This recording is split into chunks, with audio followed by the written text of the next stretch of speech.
Gas बंद करून एक 3-4 मिनटं मिरची याच्यात ठेवतोय.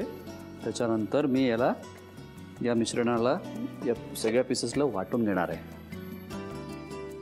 3-4 मिनटं झालेले आहेत आणि आता मला असं वाटतं ही मिरची आपण काढून घेऊया.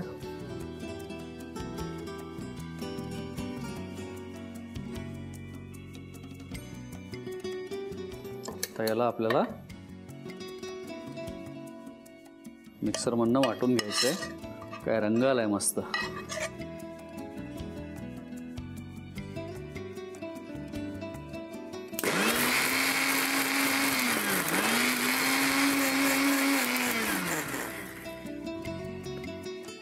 हा प्लम फ्लेवरचा सिरप रेडी झालेला आहे आणि आता इकडे मी उरलेलं जे आपण प्लम ठेवलेलं आहे त्याचे तुकडे कापून घेतोय. आता सर्व करताना ह्याच्यामध्ये काय करायचं आहे, कोथिंबीर टाकायची थोडीशी, जलजिरा मसाला, हे ब्लॅक सॉल्ट,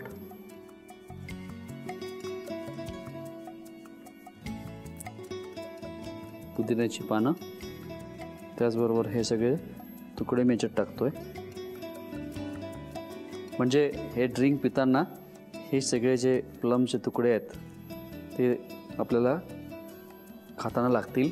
याच्यामध्ये टाकायचं आहे एक 4 चमचे आपण हा जो मिक्सरमधनं वाटून घेतलेला जो जे प्लमचे तुकडे आहेत जे शुगर सिरपमध्ये आपण जरा उकळून घेतलेत ते. बघा काय मस्त रंग आलाय.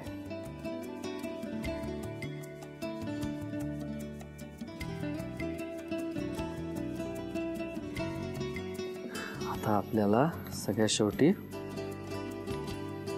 याच्यावर टाकायचं आहे सोडा आणि सोडा टाकल्या आपल्याला याला सर्व करायचं आहे. थोडंसं हलवून ताबडतोब हे ड्रिंक सर्व करायचं आहे. वा, रंग तर मस्त आलेला आहे, चव पण भारी असणार आहे याची. क्या बात आहे. तयार आहे आपलं मस्त ड्रिंक प्लम आणि जलजिरा पंच. तुम्ही साहित्य आणि कृती लिहून घ्या. प्लम जलजिरा पंच बनवण्यासाठी लागणारे साहित्य: प्लम, साखर, काळं मीठ, बारीक चिरलेली कोथिंबीर, जलजिरा पावडर, हिरवी मिरची, सोडा आणि पुदिन्याची पानं. कृती: प्रथम फ्राईंग पॅन मध्ये पाणी गरम करून घ्यावं. त्यानंतर साखर आणि प्लमचे काप गरम पाण्यात घालून पाणी उकळून घ्यावं. उकळल्यानंतर त्यामध्ये एक हिरवी मिरची कापून घालावी. 2 मिनिटांनंतर हिरवी मिरची काढून टाकावी. प्लमचं मिश्रण मिक्सरच्या भांड्यात घालून वाटून घ्यावं. एका सर्व्हिंग ग्लास मध्ये बारीक चिरलेली कोथिंबीर, जलजिरा मसाला, काळं मीठ, पुदिन्याची पानं, प्लमचे तुकडे, प्लम सिरप आणि सोडा घालून प्लम जलजिरा पंच सर्व्ह करावं.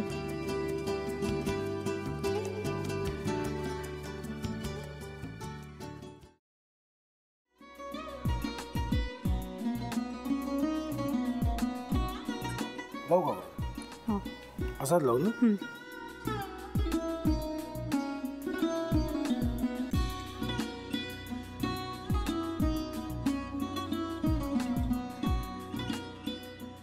आता काय करायचंय? आता आपण ड्राय स्टफिंग दुसरं काय करणार आपण त्यात? आपण ह्याच्यात मेयोनीज न टाकता बाकीचे सगळे साहित्य टाकायचे. अच्छा, हे सगळं. ऋतू, माझा तर विश्वासच बसत नाहीये. म्हणजे अगं बहिणी आमचं लग्न व्हावं म्हणून किती प्रयत्न करत होती आणि ते सगळं करताना की शिवच्या आम्हाला माहिती पुरवते. नाही, मला नाही वाटत. गौरी खूप चांगली आहेस गं, म्हणून तुला सगळं जगत चांगलं दिसतं. पण शिव उगाच बोलला असेल का? त्याच्यावर विश्वास नाहीये का तुझा? शिववर पूर्ण विश्वास आहे मी माझा. पण तो आता हे जे काही करतोय ना, म्हणजे निशा बहिणी समोर त्या राधिका सोबत फिरण्याचं नाटक वगैरे, ते त्याचा काही उपयोग होणार नाहीये. अगं असं कसं म्हणतो?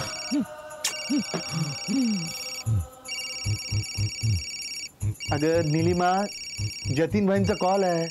हो माहितीये. रिसीव कर ना. अगं बघ, कट झाला. आता तू रिसीव केला नाहीस म्हणून ते मला करतील. अब पुन्हा आला बघ. घे बघू.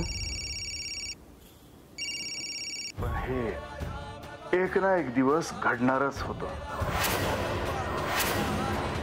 आता मला कळलं तुम्ही 2 दिवस झाले काय सांगत होता ते. बनू हे संकेत असतात आणि हे ठरवून येत नसतात. मी बाहेर तुमची वाट बघते.